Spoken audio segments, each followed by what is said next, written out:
Today, I'm standing right outside of this cave in the north of England. And 200 years ago, a group of quarry workers cracked open the rock right here and found something impossible. Hippos, elephants, rhinos, hyenas, not in Asia and not in Africa, in Yorkshire. And that moment right here helps trigger a revolution in how we understand time, extinction, and the Earth itself. This isn't just a story about fossils. It's about the moment humans realised the Earth had a deep past, one that didn't include us. So how does a cave in Yorkshire prove that the Earth was far older than anyone thought? To find out, we have to go back to 1821. Darwin hasn't written a word. The word dinosaur doesn't even exist yet. And in the limestone hills near the village of Kirkdale, a team of workers is digging out stone for road repairs. In the process, they open up a small cave, waist high, a metre across. Nothing strange there, until they started tossing out rocks full of bones. At first they think it's modern, maybe livestock from a plague. They throw bones into potholes, grind them up into gravel. To them, it was just animal junk. But then, a local vicar took a closer look. These bones aren't cattle. Some are far too large, some belong to species no one's ever seen. The vicar sends a sample to a geologist in Oxford, a man named William Buckland. Buckland had already been poking around gravel beds and bone caves across England. When he heard about Kirkdale, he raced north. Now, if this was just another pile of bones, the story would end there. But what Buckland found, and more importantly, what he figured out, changed everything. Buckland was a showman. He once lectured with a hyena skull in one hand and a fossilised poo in the other.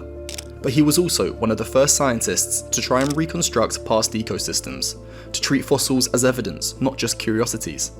And the evidence here, it was pretty crazy. Inside Kirkdale Cave were bones from over 20 different species. Elephants, hippos, rhinos, deer, giant bears and massive hyenas.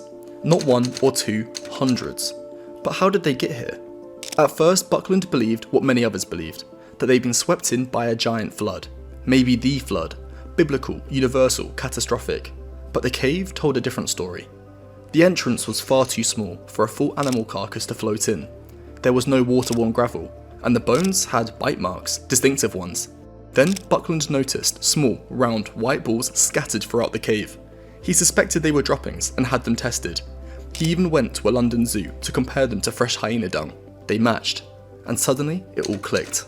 This wasn't a burial pit. This was a hyena den, a place where hyenas dragged in their prey, elephants, hippos, deer, tore them apart, chewed on the bones, and left the mess behind. In modern terms, it was an ancient crime scene, and Buckland had just done some of the world's first scientific forensics. But here's the thing, this discovery wasn't just about fossils, it was about time. In 1821, most people believed that the Earth was just 6,000 years old, that humans had always been here, that every animal alive had always been, or had died off recently by divine intervention. But here, in the rocks of North Yorkshire, was proof of a different world, one where hippos swam in rivers that no longer exist, where elephants and rhinos walked where I'm walking now. This was evidence of deep time, of entire worlds that came before ours. Buckland's discovery helped break the grip of biblical literalism on science. It opened the door for Darwin, for paleontology, for modern geology, and it all started in a cave you can't even enter. Kirkdale Cave is still here. Most people walk past without even noticing. But what happened here helps change how we think about the Earth. This cave told us that time stretches unimaginably far behind us, that entire ecosystems rose and fell before we ever existed. And it told us something else, that the Earth keeps its own records, quiet, buried, layered in rock, just waiting for someone curious enough to dig them up. We weren't always here, and we won't always be. But until then, thanks for watching, and I'll see you next time.